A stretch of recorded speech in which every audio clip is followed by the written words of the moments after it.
Hello hi friends, welcome to my mini blog. आज आम जाऊँ पूरी जगन्नाथ धाम। जय श्री जगन्नाथ की जय।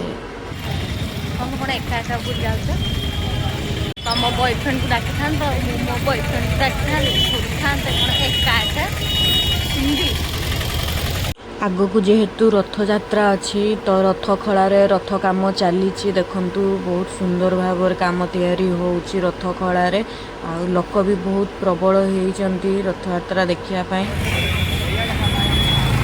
दर्शन सरीगला फटो उठाई बाहर दर्शन सरला आम मंदिर चतुर्पाश परिभ्रमण करने आसीचु। देखु बहुत सुंदर होती। आउ गोटे बढ़िया जिनस जानते मंदिर चतुर्पार्श्वे अच्छी शू स्टैंड फ्री ऑफ कॉस्ट जोटा कि पेमेंट करने को पड़ेनी।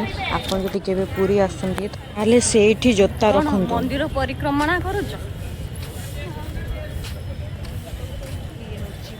फाइनाली नरेंद्र पोखरी पूरी आसवा नरेंद्र पोखरी रे गाधेबनी सेटा कौन संभव। से आम नरेंद्र पोखरी पलि आसलु जेहेतु आम ड्रेस आनी नथुलु तो आम गाधेनु। बट नरेंद्र पोखरी गोड़ हाथ धोईकी आम चली आसलु। देखो नरेंद्र पोखरी एत बड़ पोखरी होइथिबो बोली मु केबे भाबु नथिली। देखो बाहर भी केते सुंदर सुंदर जिनस अच्छी। मेन गेट खोली नथर आम सैड्र गेट रे छोट गेट रे पलि आसलु। भीतर को जाकि आपन को एंट्री गेट देखैबी। देखो पोखरी देखिए माने आत्मा तृप्ति हो गला जो कहती से भाया मत फिल हो। बहुत बड़ पोखरी सतरे एत बड़ पोखरी हो मु जानी नथी। नरेंद्र पोखरी एंट्री गेट नरेंद्र पोखरी देखिए बहुत सारा लोक भी आसछन्ति देखिए। लोक कहते नरेंद्र पोखरी न गाधेले ना बट सेठिकार पानी छुईकी आसवाक पड़े। देखो मुझे ओह्लैकी मो पाद धोईदे आम पलि आसलु पूरी समुद्र कूल बुलवा आम ये बुलिक बहुत एंजय करूँ।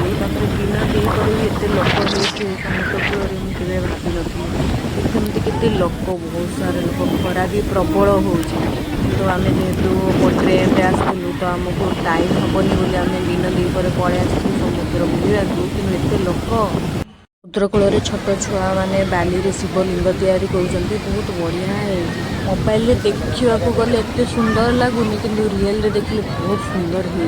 मु पूरी स्वर्गद्वार देखी नी तो स्वर्गद्वार देखापी चली आसिली। गीत रे अच्छी स्वर्गद्वार मोर शेष ठिकाना न देखिले कौन हम से मुझे चली आसिली पूरी स्वर्गद्वार देखा। पूरी आसब खजा न खाइब सेटा कौन संभव। मु खजा खाई तापर पलि आसिली मो रूम को। टाटा बाय बाय देखा नेक्स्ट वीडियो रे। कमेंट कर, लाइक कर, शेयर कर, सब्सक्राइब कर। Thank you, bye.